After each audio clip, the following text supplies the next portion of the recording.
Alors dans ce nouvel épisode, nous allons parler de la guerre en Syrie. J'aime pas ça du tout. Donc c'est une vidéo un petit peu particulière car pour deux raisons. La première, c'est que je ne vais pas faire comme d'habitude de micro-trottoir pour ne pas mettre mal à l'aise les gens par rapport à ce sujet. Et la deuxième, c'est que contrairement aux vidéos où j'étais à Taïwan, au Vietnam, bien avant de faire la vidéo, là cette fois-ci c'est presque du direct puisque aujourd'hui je suis à la frontière syrienne, là-bas c'est la Syrie, je suis au village de Atchakale. Ici, c'est un camp de réfugiés que vous voyez qui est massif dans un tout petit village qui est à Atchakale, à la frontière turque. Alors, évidemment, je ne voulais pas vous faire de micro-trottoir, je voulais montrer quelques vidéos, quelques images de cette situation qui se passe en Syrie. J'aime pas ça du tout. Mais alors, pas du tout. Nous sommes ici à une vingtaine de kilomètres de la frontière syrienne, donc je vous montrerai peut-être les images après, mais c'est beaucoup plus safe bien évidemment. Mais la raison, c'est surtout qu'il y a ce bâtiment historique. Je vous mettrai le lien descriptif. C'est simplement pour rappeler que la Syrie, comme l'Irak, comme évidemment la Turquie, tous ces pays-là sont le berceau de la civilisation et qu'il est dommage qu'on arrive encore à une situation conflictuelle aujourd'hui. Nous sommes dans la région de l'Anatolie du Sud-Est, de la Turquie, dans la province de Sanurfa, avec le village d'Atchakale. Là, je suis à la frontière entre la Syrie et la Turquie. C'est le village de Talabiat que vous voyez là-bas. Évidemment, c'est un peu compliqué puisqu'il y a plein de soldats. Je ne suis pas trop autorisé à filmer, donc on a trouvé ce spot.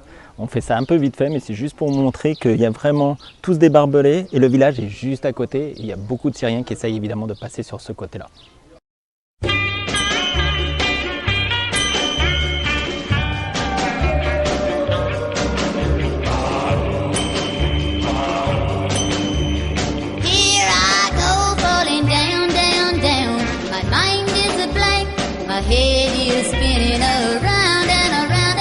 Deep into the funnel of love. Cet épisode étant sur l'histoire d'un pays, la Syrie, nous allons comme pour les autres épisodes faire d'abord un petit point géographique. Alors la Syrie est un pays du Proche-Orient, c'est un peu plus de 3000 km de la France, c'est d'une superficie de 185 000 km, soit l'équivalent de la Biélorussie, ou si vous préférez, la moitié de l'Allemagne, ou un tiers de la France, ça marche aussi. En tout cas, avant la guerre civile, soit vers 2010, on estime la population entre 20 et 22 millions d'habitants, dont la moitié aurait moins de 30 ans. Après la guerre qui fait rage, comme vous en doutez, cela devient de plus en plus difficile d'avoir des chiffres. La Syrie a au sud la Jordanie, à l'est l'Irak, à l'ouest la mer Méditerranée, le Liban et Israël, et au fin au nord, la Turquie, c'est d'ailleurs sa plus grande frontière. Elle partage donc ses frontières avec des pays qui ont tous des histoires compliquées, ce qui n'arrange pas les choses. Autre point important, sa frontière, comme vous pouvez le voir avec la Jordanie et l'Irak, est une ligne droite. Et ça, c'est pas naturel. Si vous regardez en Europe, même celle entre l'Espagne et la France, ce n'est pas droit comme ça, hein, c'est plutôt dans ce genre-là. Et ça, généralement, c'est le signe qu'un Européen a sévi. Un parfait exemple de cela, c'est en Afrique, dans les pays qui sont des anciennes colonies. Ne citons pas de mauvais exemples. Non, ne citons pas parce que ça... Cela date de la Première Guerre mondiale, qui sera notre point de départ historique. Oui, car comme vous en doutez, l'histoire de la Syrie est très ancienne. Non, vraiment très, très ancienne. Puisqu'il y a même l'une des plus anciennes civilisations, on parle là de plus de 4000 ans, hein, sans compter que la Syrie fut envahie ou essayait d'être envahie par une multitude de populations, les Phéniciens, les Perses, les Grecs, les Romains, les Byzantins, les Mongols, et même les Français sous Napoléon s'y sont frottés. Donc je ne vais pas vous raconter 4000 ans d'histoire. Pourquoi c'est instructif? Alors oui, évidemment, cela aurait été très intéressant, mais pour comprendre l'actualité, on va nous plutôt s'attarder uniquement sur la période où la Syrie moderne fut entre guillemets créée, à aujourd'hui.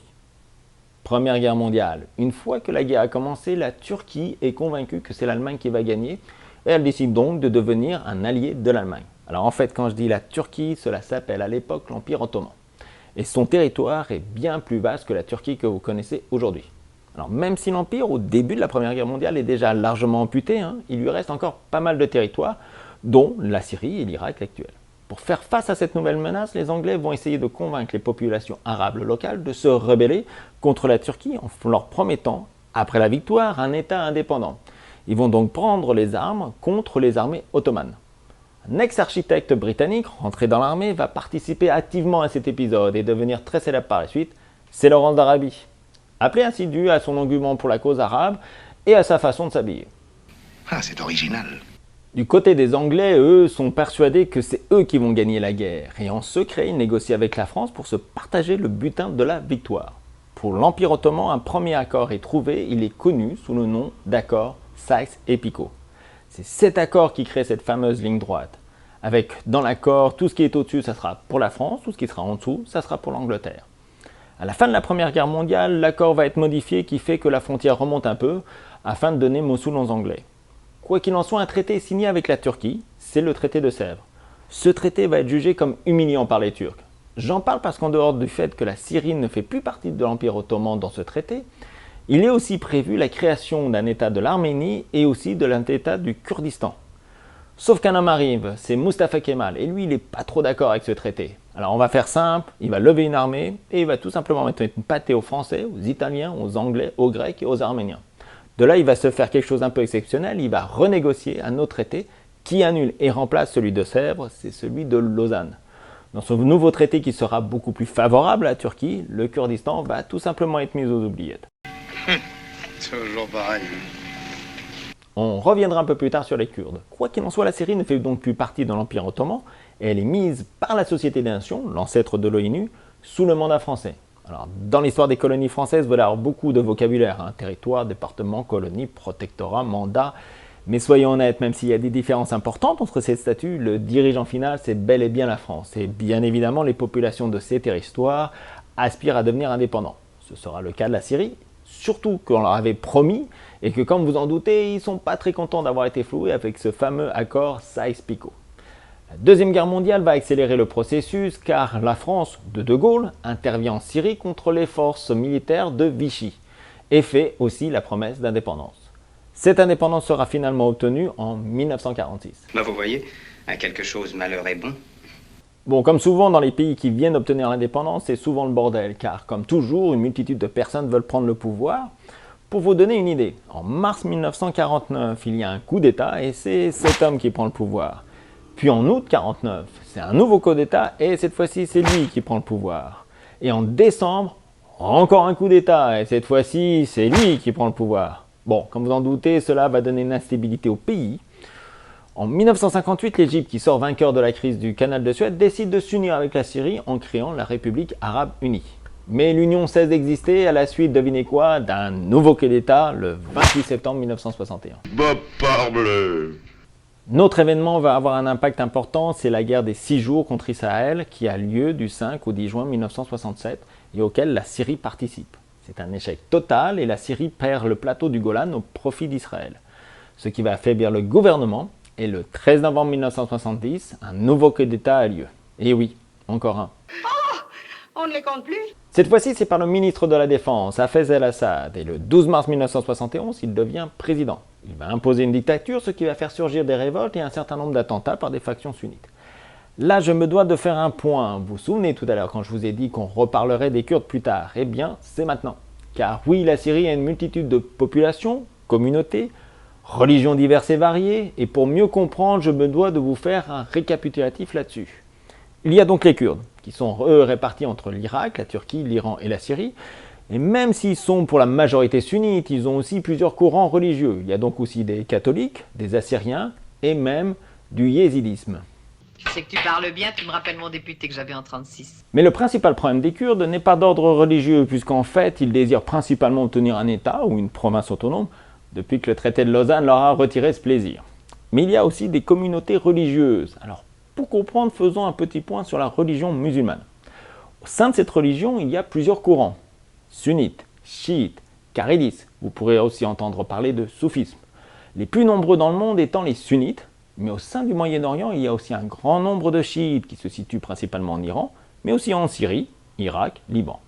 Ces deux courants ont des différences importantes. Entre autres, chez les chiites, il est autorisé de représenter le visage du prophète Mohammed, ou Mahomet si vous préférez, alors que cela est fortement interdit chez les sunnites. Ces différences ont donné des tensions, des conflits et des conflits armés comme la guerre Iran, chiite, Irak, sunnite. Au sein de ces courants religieux sunnites et chiites, il y a aussi d'autres branches ou mouvements comme ismailiens, malikites, salafistes. Tout ceci est à nuancer car ces branches, même si elles sont regroupées sous une même appellation, les différents mouvements n'ont pas forcément grand-chose à voir les uns avec les autres.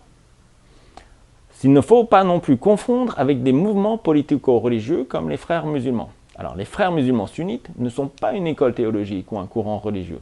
C'est une organisation qui prône, alors encore une fois pour faire simple, que le politique et le religieux soient mêlés à l'opposé des pays laïcs. D'où leur mot d'ordre, le Coran est notre constitution. Les frères musulmans entendent instaurer le règne de la loi de Dieu, la charia. Nous, on va se concentrer sur la Syrie. En Syrie, il y a les Alaouites, qui est un courant issu du chiisme, et par conséquent jugé par les sunnites comme des chiites. Il y a aussi les Druzes, qui eux aussi sont issus du chiisme. Ils sont situés au sud-ouest, dont le plateau de Golan, qui, comme on l'a vu, est passé entre les mains d'Israël. Il y a aussi les chrétiens, dont l'histoire remonte au tout premier siècle de notre ère, et souvent persécutés et perçus à tort comme alliés des Américains. Et puis enfin les sunnites, qui représentent la plus grande partie de la population syrienne. Alors, pour résumer, on peut dire que la population syrienne est majoritairement sunnite, qui a les Kurdes à l'est, au sud-ouest les Druzes, et enfin les Alaouites, alias les chiites, qui sont au gouvernement et ont tous les pouvoirs, alors qu'ils ne sont qu'environ 10% de la population syrienne. Nous y voilà. Donc comme je vous le disais, sous la dictature d'Hafez el-Assad, chiites, les sunnites protestent, et ceux qui protestent sont rapidement réprimés, arrêtés, voire exécutés. Des attentats vont avoir lieu, et pour Hafez el-Assad, c'est les frères musulmans qui sont responsables. Il va donc passer une loi, la loi 49, qui punit l'appartenance à cette confrérie de mort. Mort? Oh! Le 10 juin 2000, Hafez el-Assad meurt et laisse sa place à son fils, Bachar el-Assad. À l'origine, c'était son frère Bassel qui devait prendre le pouvoir à la mort de son père. Mais il meurt dans un accident de voiture en 1994 et donc son père décide que ce sera Bachar qui prendra la succession. Il prend donc le pouvoir après sa mort. Alors en fait, quand je dis prendre le pouvoir, je devrais plutôt dire donner.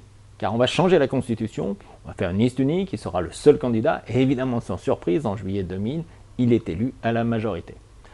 Au début, Bachar el-Assad fait des discours où il annonce qu'il veut faire des réformes libérales, aussi bien économiques que politiques. Dans la population syrienne, on commence à croire à ces réformes, et la population commence à parler de démocratie. C'est le début de ce que l'on appelle le printemps de Damas. Un instant d'optimisme. Malheureusement, cela ne va pas durer longtemps. Bachar el-Assad va vite changer son fusil d'épaule et repartir dans une dictature pure et dure comme son père. À partir de là, 3 événements vont amener la Syrie à la situation actuelle. Ce qui est intéressant, c'est que ces 3 événements sont à l'extérieur de la Syrie. Premier événement. Septembre 2003, les Américains décident d'envahir l'Irak avec 250 000 soldats américains. Ce qui va donner des réactions différentes. La première, la Syrie, qui est juste à côté de l'Irak, va se sentir menacée car pour eux, il pourrait très bien être la prochaine cible des États-Unis. Il faut donc tout faire pour que les États-Unis restent embourbés dans ce conflit. Entre autres, laisser leurs frontières ouvertes à tout islamiste qui voudrait rejoindre l'Irak pour se battre contre les Américains. L'autre réaction. Saddam Hussein était sunnite. L'arrivée des Américains met au pouvoir les chiites en Irak, par l'intermédiaire de Nouri al-Maliki. Ce changement de pouvoir donné aux chiites en Irak est très mal vu dans le monde sunnite, car dorénavant il existe un lien géographique entre l'Iran, l'Irak, la Syrie et même le Liban avec le Hezbollah, ce qu'on appelle le croissant chiite.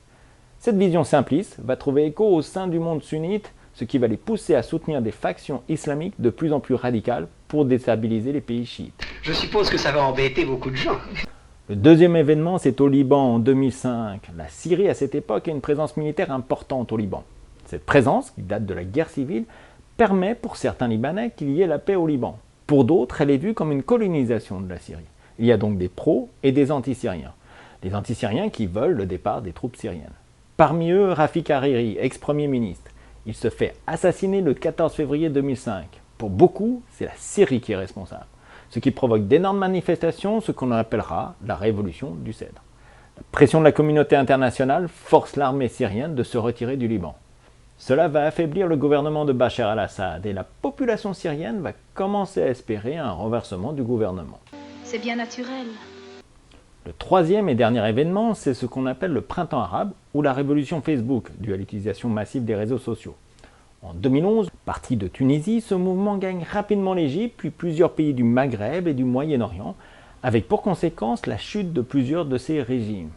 En mars 2011, ce mouvement gagne la population syrienne, qui se soulève et manifeste. Bachar el-Assad envoie l'armée pour réprimer ce mouvement, sauf que cette fois-ci, chez les militaires, il va y avoir des défections, et certains refusent les ordres du gouvernement. Il se forme alors une armée rebelle, l'armée syrienne libre. La Syrie commence alors à plonger dans une guerre civile. Des massacres et l'utilisation d'armes chimiques vont faire que l'Europe et les États-Unis vont vouloir une intervention militaire. Mais les Russes vont y mettre un veto. C'est que ça leur fout aux Russes. Les Russes ont une longue histoire avec les Syriens. Déjà à la fin de la Première Guerre mondiale, ce sont eux, les communistes, appelés à l'époque les bolcheviks, qui vont dénoncer l'accord Sykes-Picot auprès des Arabes. Pendant la guerre froide, la Russie, appelée à l'époque URSS, essaye de convaincre un maximum de pays de devenir communistes, ou en tout cas de devenir leurs alliés contre les capitalismes menés par les États-Unis. Dans ce contexte, la Syrie va devenir alliée de la Russie. L'URSS va donc mettre en œuvre des projets économiques et militaires entre les deux pays, avec une livraison massive d'armes. La Syrie, sous Hafez el-Assad, négocie sa dette en donnant à la Russie le droit d'ouvrir une base militaire dans le port de Tarsus, ce qui donne aux Russes une base navale en Méditerranée. Dans les années 90, avec l'effondrement économique de l'URSS, les Russes demandent aux Syriens de payer leurs dettes, ce qui va créer des distances entre les deux nations. Mais l'intervention militaire des États-Unis en Irak va les rapprocher à nouveau. Poutine va proposer d'annuler 75% de la dette syrienne, et dans ces conditions favorables, la Syrie va décider de redevenir un client important de la Russie. Voilà qui me paraît plein de bon sens. Il y a une raison plus profonde de l'alliance entre la Russie et la Syrie. C'est la Tchétchénie. Car oui, la Russie est depuis longtemps plus qu'embêtée avec cette région musulmane à prédominance sunnite du Caucase. La Russie est donc contre la victoire des sunnites en Syrie, mais aussi ce conflit a pour effet d'attirer les djihadistes tchétchènes à aller en Syrie, ce qui les arrange bien. Ce qui nous amène au dernier acteur que nous n'avons pas encore évoqué, l'État islamique. Je savais bien qu'on avait oublié quelque chose. L'État islamique, aussi connu sous le nom de ISIS ou Daesh, qui sont des acronymes, organisation ultra-radicale d'idéologie salafiste djihadiste, c'est-à-dire qu'il prône l'utilisation de la violence pour la réalisation des objectifs islamistes. Connu surtout pour ses multiples enlèvements, décapitations et attentats qu'ils ont revendiqués, créé en Irak pour lutter contre les forces américaines et les forces gouvernementales chiites auxquelles ils sont complètement opposés. Ils ont profité de la guerre civile en Syrie pour s'y développer et après plusieurs faits militaires, l'État islamique a proclamé un califat en 2014 sur des territoires contrôlés en Irak et en Syrie afin de créer un nouvel État qui ne tiendrait plus compte de la frontière jugée colonialiste puisque faite par le fameux accord Sykes-Picot.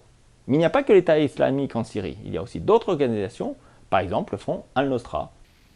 Sans parler des autres. Pour résumer, la Syrie est en pleine guerre civile, mais pour autant cela n'est pas juste un conflit local. Alors il est local avec les rebelles, les Kurdes, les forces gouvernementales de Bachar al-Assad, les armées djihadistes. Il est régional avec, comme on l'a vu, cet axe sunnite-chiite du Proche et Moyen-Orient. Et enfin, il est international avec cet axe ex-ouest, États-Unis et Russie. Sans compter que, bien sûr, je n'ai évoqué là que les grandes lignes, mais ce conflit est bien plus complexe que cela. Deux exemples significatifs de cette complexité. La Turquie, sunnite, et donc forcément contre le régime de Bachar al-Assad, mais depuis qu'elle a reçu des tirs de roquettes depuis la Syrie par des forces islamistes, elle est maintenant tournée aussi contre eux. Mais elle est aussi contre les Kurdes, car la grande majorité des Kurdes vit en Turquie avec la présence du Parti des travailleurs du Kurdistan, soit le PKK, qui est jugé comme une organisation terroriste par le gouvernement turc, et qui considère donc que toute force armée kurde fait partie de cette organisation. Le problème qui se pose n'est pas aussi simple que certains semblent le penser. Autre exemple, la femme de Bachar al-Assad est sunnite. Ce qui peut sembler étrange, mais il faut comprendre que tous les sunnites ne sont pas forcément contre Bachar al-Assad, car historiquement son parti politique se veut laïque et nationaliste plutôt que religieux. Discours qui attire des Syriens de toute confession religieuse. Donc vous voyez, ce conflit est plus que complexe. Il est très difficile de distinguer les bons des mauvais. Voilà, j'espère que vous avez une meilleure compréhension de ce conflit. Je finirai par deux choses. La première, comme vous le savez, effectivement, il y a des monuments historiques en Syrie depuis de 4000 ans, donc c'est le berceau de la civilisation. Il est donc bien dommage que les gens n'aient pas encore compris que la guerre, c'est pas comme le sport.